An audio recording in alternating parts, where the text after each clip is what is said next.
In this presentation, I'm going to take a look at strong and irregular verbs in German.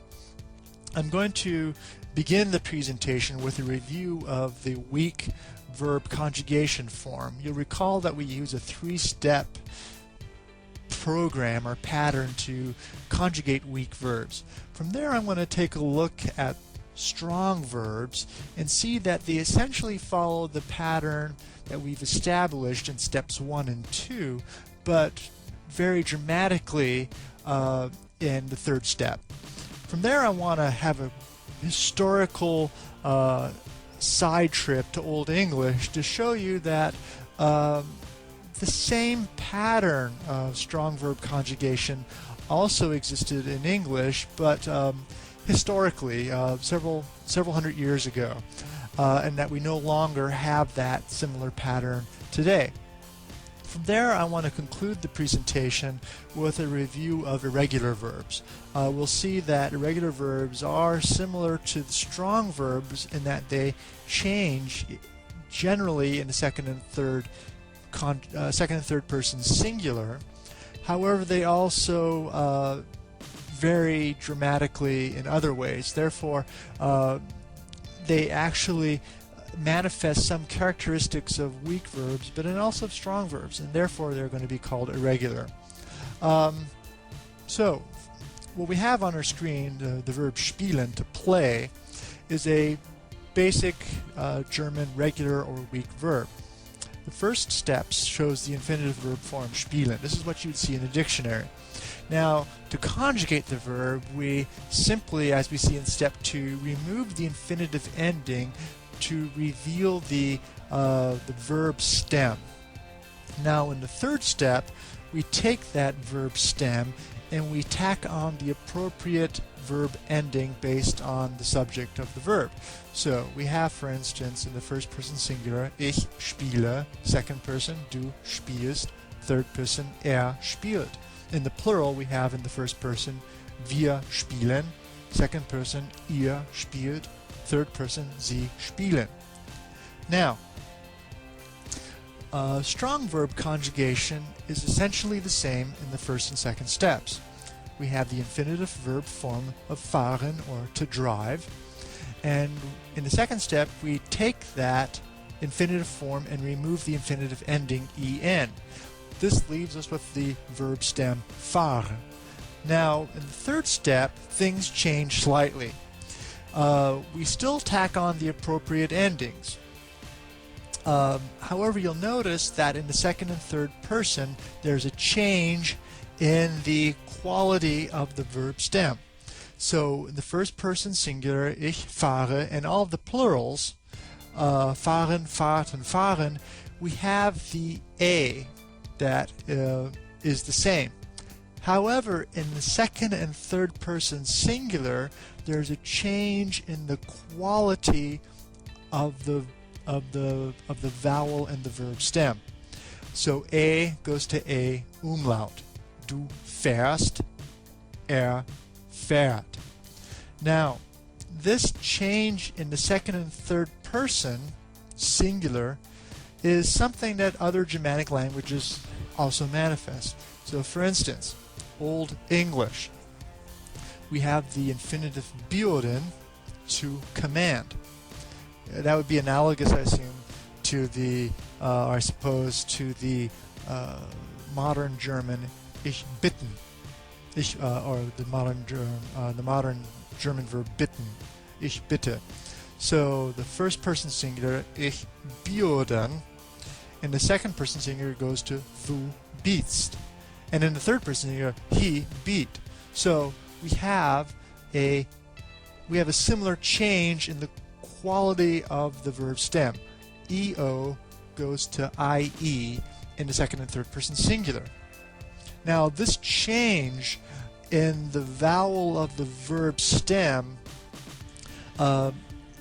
certain patterns of strong verb conjugation manifest this change. Now, there are 7 complete patterns in German of strong verb conjugation, and it's actually patterns 5, 6, and 7 that manifest this change. So in pattern 5 we have lesen, to read, Ich lese, du liest, liest, wir lesen.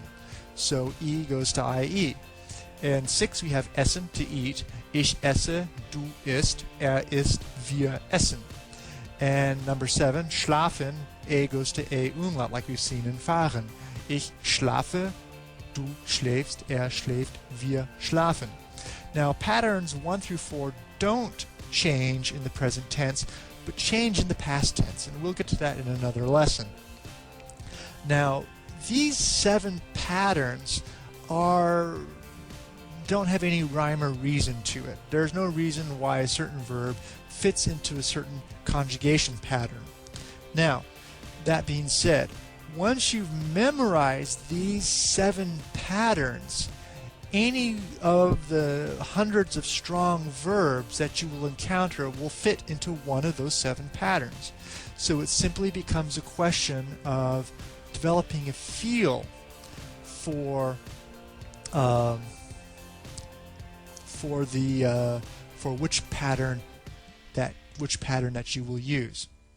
So, for instance, essen, the 6th pattern. Ich esse, du isst. Fressen, fressen, friss. It simply becomes second nature, a reflex. You know the strong verb, and then based on your feel for the language, you can plug it into the appropriate strong verb conjugation pattern. Therefore, it's important to memorize those strong verbs. Now, let's take a look at irregular verbs. Now, irregular verbs, for instance, haben, to have, manifests the same change in the second and third person singular. Something's different. However, you'll see here that it's not a question of the quality of the verb stem. A is still an A. However, there's other general weirdness that takes place in the second and third person singular. Here, it's the verb stem isn't complete. The B is removed. So, ich habe, du hast, hat. This is something that simply has to be memorized. And again, with werden, or to become. Ich werde, du wirst, wird. Now, we have a change in the quality of the verb, the quality of the vowel in the verb stem. E goes to I. So that's similar to what we've seen in the strong verbs. However, in the second person singular, we remove a D completely from the